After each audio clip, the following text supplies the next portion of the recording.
What is going on? Real estate investors of YouTube, landlords out there who suck. I'm talking to you. This video is for all of the landlords out there who are hot, steaming garbage. Welcome to 2025. It's pouring rain, Seattle area, same as always. And I ring in the new year with a call from my property manager that all hell was breaking loose. Mike, I'm literally knocked out cold. Now, remember, I work night shift, so middle of the day, I'm knocked out cold. I get a phone call, woken up, just jerked awake, and all of a sudden, Angelo's on the phone, and I'm like, what's going on, man? He's like, end of the world, one of your properties, radiator exploded, steam everywhere, house isn't heating properly, it's super cold in Gary, Indiana, tenants freezing, claiming she's got pneumonia now from this, and I'm like, what? He's like, my guy's been there for 12 hours trying to get the problem fixed, and it ain't fixed yet. I was like, 12 hours? What did he do for 12? Anyways, the good news is either miscommunication or more likely, I'm completely exhausted and groggy. There may have been some misinterpretations as to what he was actually saying on my end. Because as I slowly woke up and got more details, and he hung up and he called me back, the first thing that went through my head was, all right, look, tenant's cold, claiming medical problems. We got to get the tenant taken care of right away. Heat's not working. It's a radiator system. For those of you who aren't familiar with those are, these gigantic metal boxes that sit in the corner of rooms. You run super hot water through it, heats up the room. It's an old school method of heating. You see it in the Midwest a lot, some on the East Coast. Radiator pressure valves broke. I don't know exactly why, what happened. It's an old system, whatever. Exploded steam through the whole place. It's not heating anymore. So first thing that goes to my head is, Angelo, go to the Home Depot, buy yourself 3 space heaters, run them over to the property, plug in the 3 space heaters so we can at least warm the place up, okay? We can it's like 7 o'clock when he's calling me at night. We can deal with fixing this thing tomorrow, but we have to keep her warm. So I hang the phone up. And he's like, oh yeah, no problem. Calls me back. It's not going to work, Mike. The fire department was called. They gave her some note that says she doesn't have to stay there. And I'm like, really? Why? Well, you know, the radiator, because it's hot water, steam was everywhere. And I was like, okay. I mean, if the fire department doesn't want her to stay there, that's fine. She doesn't have to stay there. And immediately in my mind, I'm like, okay, well, we're going to put her up in a hotel or an Airbnb, whatever. You know, it doesn't bother me. And this is why landlords suck. This is why you landlords are making garbage decisions. You're putting a lot of pressure on your property managers because you're penny pinching at times when you shouldn't be. My boy, my friend, Angelo, who I've known for years, we have been through a lot of stuff together, even in our personal lives together versus our professional relationship as a real estate agent, property manager, landlord. He's coming to me, tail between his legs on the phone, like scared to suggest that we might have to put the tenant in a hotel.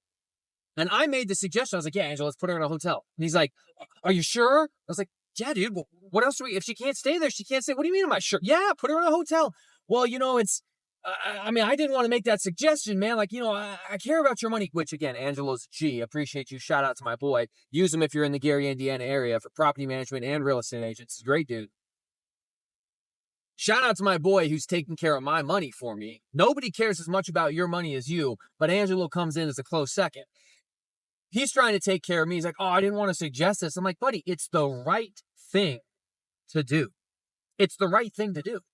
We're not leaving her there. We're absolutely, first of all, we're opening ourselves up to lawsuits. And she's already claiming she got pneumonia in I guess, the 10 hours that wasn't, whatever. Anyways, we put her in a hotel, of course. Problem solved. Now, here's another thing. Now, Angelo has recently started a property management company, and he does his dispersals immediately upon getting payment. He gets payment between the 1st and the 4th. He disperses the money. Makes him very popular as a property manager because most property managers don't do that. Now, I've been telling him, buddy, you got to stop doing this. This is not a good idea. When a problem like the one I'm articulating right now occurs, you as the property manager have to be able to pay for these emergency fixes. And if you don't have the money sitting there in an account from what the tenants paid, it's got to come out of your pocket. So what most property managers do is they get paid on the 1st, but between the 1st and the 5th, they hold on to the money, and in the last week of the month, they disperse the money out. And that way, if there's any expenses, which most expenses I have my property managers handle up to $150, they don't have to get pre-authorization from me. They're good to just do it and notify me about it. Major expenses, repairs, they have to contact me. Unless it's a freaking emergency in the middle of the night, plumbing bursts, get somebody like, dude, fix it. Fix it. That is the nature of doing business as an investor. Some months I win, some months I lose. Not the end of the world. That's just part of the risk that we take as landlords. But what I'm trying to tell him is, look, buddy, I get that you're very popular for doing your disbursements the first 3 days of the month, but you're setting yourself up for failure. And what's going to happen is you're going to have to come begging to these shady landlords, these shady half slumlords that are like, do we really have to fix it? Do we really have to put them in a hotel? Do we really have to? Yeah, dude, you do. You do. You're going to give the rest of us a bad name. You're going to scare these poor property managers. And worst of all, the tenant, your customer that you are obligated morally, financially, whatever, to take care of, is the one who's going to eat it in the shorts when they're in a freezing cold house or there's some sort of major problem. So, moral of the story was, I told Angelo, put a little bass in your voice, my guy. You call with some authority. Mike, we had a problem. Radiator broke. Don't worry. We got the tenant moved. They're sitting in a hotel. I believe we can get this thing fixed tomorrow. Shouldn't be a major issue. A few hours of labor. We'll get the problem fixed. We'll get them moved back in. Do you need anything from me? Sure. What do you think it's going to cost? Well, early estimates, few hours of labor plus potentially new parts for the radiator. I don't know, $300-400 overnight in the hotel. If we can't get it fixed, we got to go a second day. Obviously, things can go from there. This is my preliminary estimation. Sounds good. It all checks out. Let me know if you need anything else. I'll talk to you later, buddy. And then I go to flip back to bed. Where I wanted to be because I'd worked all night.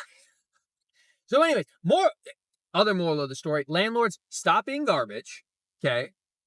And I know, of course I know, that not a single beloved subscriber, commenter, or follower of the Millennial Mike channel would ever conceive of doing. You guys are the cream of the crop. Now, you're the best of the best. You are literally that guy.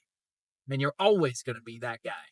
But for all of those bigger pockets fans out there, I don't know, probably Dion probably has some fans that are shady. Lumberjack, nah, he wouldn't let his followers get away with that. But some of those other landlord investing YouTube shows out there, those guys, really? You want to follow those channels? All right, I couldn't be me, but guys, welcome to 2025. It's gonna be good. It's gonna be great. This is gonna be a big year for me, for you, for us. Let's make it one to remember. And hey, hopefully you rang in the new year a little bit better than me. Oh, and last thing, total overall cost, it's been fixed. She's back in. She's happy. Honestly, I'm expecting some sort of love letter from the tenant at this point because obviously I handled everything. $500 is it. A few hours worth of labor for a couple of guys, some new parts, and an overnight for a hotel. Now remember, this is Gary, Indiana, so things are cheap. Adjust that for your local area. $500. He's got to disperse money to me. This is a duplex, so I'm going to get about $2,000 minus $500 now. So I'll still get $1,500. And, life's good. So, hey, until next time, we'll catch you later.